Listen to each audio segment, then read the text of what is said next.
శ్రీ గురుభ్యో నమః. శ్రీమాత్రే నమః. అచింత్య వ్యక్త రూపాయ నిర్గుణాయ గుణాత్మనే సమస్త జగదాధారమూర్తయే బ్రహ్మణే నమః. యోంత ప్రవిశ్య మమ వాచమిమాం ప్రసుప్తాం సంజీవయత్యఖిల శక్తిధరస్వధామ్నా అన్యాంశ్చ హస్తచరణ శ్రవణత్వగాదీన్ ప్రాణాన్ నమో భగవతే పురుషాయ తుభ్యం. శ్రీ గురుభ్యో నమః. శ్రీమాత్రే నమః. 2026వ సంవత్సరంలో సూర్యగ్రహణాలు చంద్రగ్రహణాలు రెండుగా ఉన్నాయి. అంటే 2 సూర్యగ్రహణాలు వస్తున్నాయి, 2 చంద్రగ్రహణాలు వస్తున్నాయి. అయితే ఈసారి భారతదేశంలో కనిపించేటువంటి చంద్రగ్రహణం మాత్రం ఒక్కటి. అది మార్చి 3వ తారీఖు 2026వ సంవత్సరంలో వచ్చేటువంటి చంద్రగ్రహణం. ఇదేంటంటే కనుక అస్తంగత్వం, అంటే ఏదైతే కనుక చంద్రుడు ఉదయిస్తున్నప్పుడు, అంటే పౌర్ణమి రోజు చంద్రుడు సాయంత్రం ఉదయిస్తాడు. సో చంద్రుడు ఉదయించేటప్పుడు గ్రహణస్థుడయ్యి, అంటే గ్రహణం పట్టినటువంటి చంద్రుడు మనకు ఉదయిస్తున్నట్టుగా కనిపిస్తాడు.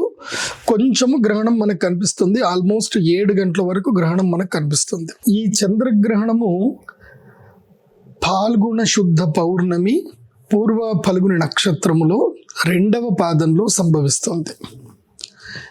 మరి ఈ పూర్వ ఫల్గుని నక్షత్రంలో గ్రహణం రావడం వల్ల లాభమా నష్టమా అనేది మనం క్షుణ్ణంగా తెలుసుకోవాలి.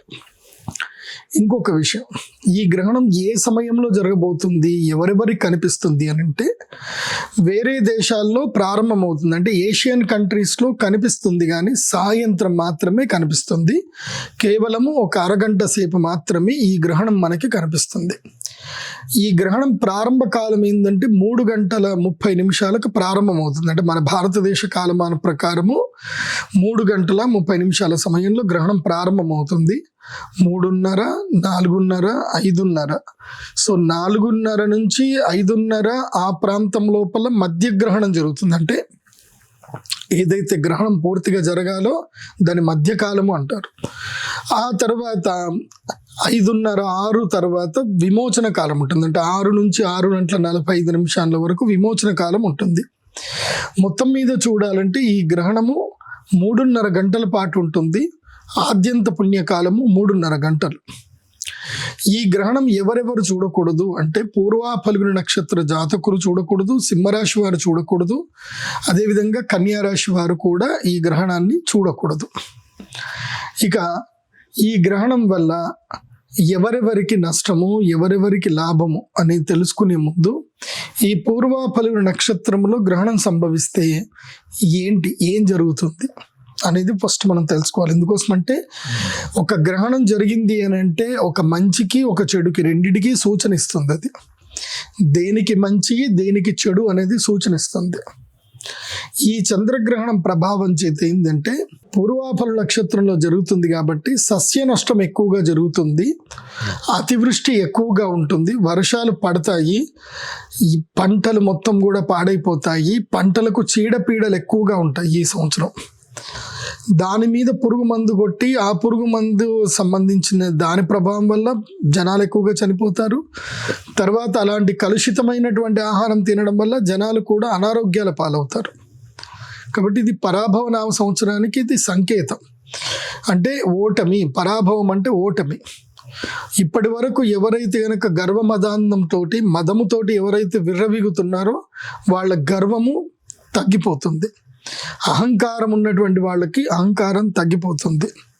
ఈ గ్రహణ ప్రభావం చేత సస్య నష్టం ఎక్కువగా జరిగే అవకాశం ఉంటుంది. అకాల వర్షాలు పడతాయి, వడగండ్ల వానలు పడతాయి. రైతులు జాగ్రత్తగా ఉండాలి. ముఖ్యంగా మామిడి పళ్ళ రైతులు చాలా జాగ్రత్తగా ఉండండి. ఎందుకోసం అంటే వాళ్ళు సంవత్సరం అంతా వెయిట్ చేస్తారు, మామిడి పళ్ళు ఇక్కడ వస్తే ఈ తోటను కాపాడుకుంటారు సంవత్సరం అంతా. ఏది జస్ట్ ఈ 2 నెలల సీజన్ గురించి అని చెప్పి. కానీ ఇదే టైంలో అకాల వర్షాలు పడి మామిడి పూత రాలిపోవడము, అదేవిధంగా పిందెలు రాలిపోవడము, నష్టం వాటిల్లేటువంటి అవకాశం ఉంటుంది.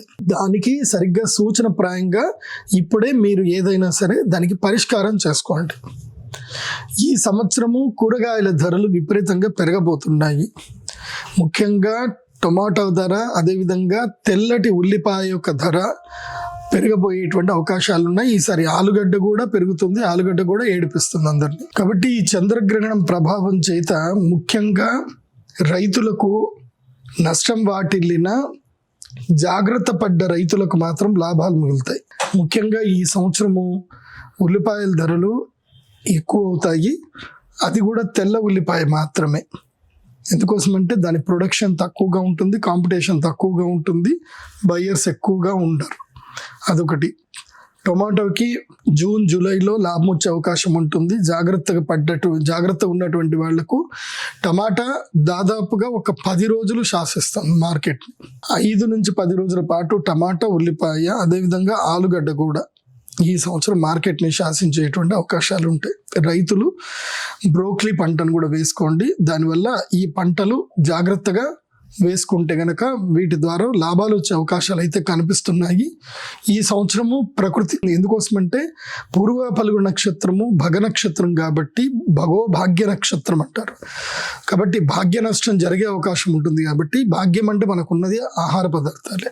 కాబట్టి ఆహార పదార్థాల విషయంలో అప్రమత్తంగా ఉండండి. ఇంకోటి ఏంటంటే నీరు కలుషితమయ్యే అవకాశం ఉంటుంది. ఆహార పదార్థాలు కలుషితమయ్యే అవకాశం ఎక్కువగా ఉంటాయి. కాబట్టి బయట రెస్టారెంట్లలో భోజనాలు చేసేటప్పుడు అప్రమత్తంగా ఉండండి, జాగ్రత్త వహించండి. నా అడ్వైజ్ అయితే బయట తినకపోవడమే మంచిది అనేది నా అడ్వైజ్. ఇక ఈ గ్రహణము సమయములో గర్భిణీ స్త్రీలు ఎలా ఉండాలి అనే దాని గురించి తెలుసుకుందాం. గర్భిణీ స్త్రీలకు ఈ గ్రహణ సమయము గండకాలము అంటారు. దీన్ని ఏంటంటే గర్భవేద కాలము అంటారు. ఈ గ్రహణము జరుగుతున్నప్పుడు ఏంటంటే తప్పకుండా గర్భపిండం మీద ఆ వేద అనేది కలుగుతుంది. ఎందుకోసమంటే గ్రహాల యొక్క ప్రభావం చేతనే శిశువు క్రమేణా పెరగడం అనేది జరుగుతుంది. ఆ క్రమేణా పెరిగేటువంటి సందర్భంలో ఎక్కడైతే గనక సూర్యచంద్రుల నుంచి రావాల్సినటువంటి కిరణ సమీకరణం సమయానికి రాకుండా అడ్డుపడుతుందో ఇది అకాలం. ఎందుకోసమంటే సూర్యుడు ఉదయించడము, అస్తమించడము, చంద్రుడు ఉదయించడము, అస్తమించడము, తర్వాత పౌర్ణమి, అమావాస్యలు రావడం అనేది సహజం. కానీ పౌర్ణమి రోజు గ్రహణం రావడం అనేది అసహజం. కాబట్టి ఈ అసహజమైన సమయం ఒక 3.5 గంటల పాటు జరుగుతుంది. కాబట్టి పిండమునకు రావలసినటువంటి కిరణ తేజములు అందవు. అందుకే ఇది పూర్వకాలం నుంచి ఎప్పటి నుంచో ఈ పద్ధతి చెప్తా ఉన్నారు. కాబట్టి గర్భిణీ స్త్రీలందరూ కూడా ఈ పద్ధతి పాటించండి. ఎవరైతే గర్భము దాల్చినటువంటి స్త్రీలు ఉన్నారో వాళ్ళు మార్చి 3వ తారీఖు 2026 రోజున ఉదయం నుంచి మొదలు ఎక్కడికి బయటకు వెళ్ళకండి, ఇంట్లోనే ఉండండి. ముఖ్యంగా మధ్యాహ్నం 2 గంటల లోపలనే భోజనాలన్నీ కంప్లీట్ చేసుకోండి. పాల పదార్థాలు పాలు తాగకూడదు, పెరుగన్నం తినకూడదు, పాలు పెరుగు ఇవి ముట్టకూడదు. పాల పదార్థాలు ఏవి కూడా ఆ రోజు స్వీకరించవద్దు.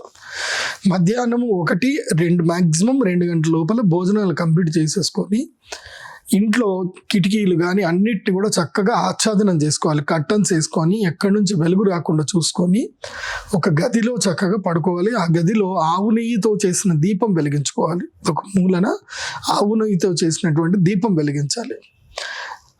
దాని పక్కనే ఒక బిందెలో కానీ ఒక కలశంలో కానీ నీళ్లు తీసుకొని అందులోపల ఒక తులసి దళం తీసి పక్కన పెట్టుకోవాలి. మీరు ఏవైతే నీళ్లు తాగుదామనుకుంటారో ఆ నీళ్లలో తులసి దళం వేసుకొని నీళ్లు తాగండి. తులసి దళానికి ఒక అద్భుతమైన శక్తి ఉంటుంది. అది ఏవైతే కనుక నెగిటివ్ రేడియేషన్స్ ఏవైతే మన బాడీకి వస్తాయో అవి నీటిని తాకకుండా ప్రొటెక్ట్ చేస్తుంది. తులసికి ఆ శక్తి ఉంటుంది. అందుకే ప్రతి ఒక్కరి ఇంట్లో తులసి చెట్టు ఉండాలి అని అంటారు. ఇంట్లో తులసి చెట్టు ఎండిపోయింది అని అంటే ఆ ఇంట్లో అరిష్టం జరుగుతుంది అని అర్థం. ఏ ఇంట్లో అయితే తులసి చెట్టు చక్కగా గుబురుగా వికసిస్తుందో వాళ్ళ ఇంట్లో లక్ష్మీదేవి తాండవిస్తుంది అని అర్థం. వాళ్ళ ఇంట్లో అందరూ బాగుంటారు అని అర్థం. కాబట్టి ప్రతి ఒక్కరి ఇంట్లో తులసి చెట్టు పెట్టుకోండి. తర్వాత ఈ చంద్రగ్రహణము మన భారతీయులకు ఇది వర్తిస్తుంది. కాబట్టి దేవాలయాలు మొత్తం కూడా మూసేయాలి. దేవాలయాలు మూసేస్తారు. అదేవిధంగా ఇళ్ళు కడుక్కోవడము, ఆలయం శుభ్రం చేసుకోవడము, ఏదైతే ఆవకాయలు వాటి మీద దర్భలు వేసి ఉంచుకోవడము, గ్రహణానికి ముందు వండినటువంటి ఆహార పదార్థాలన్నీ కూడా పాడేసేయాలి. ఏవి కూడా గ్రహణం తర్వాత తినకూడదు. గ్రహణం సమయంలో ఎవరు భోజనం చేయకూడదు. ఇక ఈ గ్రహణం వల్ల అదృష్టం వచ్చేటువంటి రాశులు కొన్ని ఉన్నాయి. ఆ అదృష్టం వచ్చే రాశులు ఏమిటంటే గనక ఈ సంవత్సరంలో జూన్ వరకు లాభ పొందేటువంటి నంబర్ 1 రాశి ఏది అంటే గనక తులారాశి. తులారాశి వాళ్ళకి ఈ గ్రహణం వల్ల అద్భుతమైన లాభం కలుగుతుంది, చాలా మంచిగా ఉంది.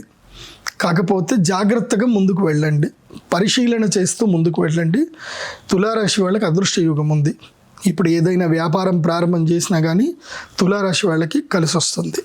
సర్వే జన సుఖినో భవంతు. శ్రీమాత్రే నమః.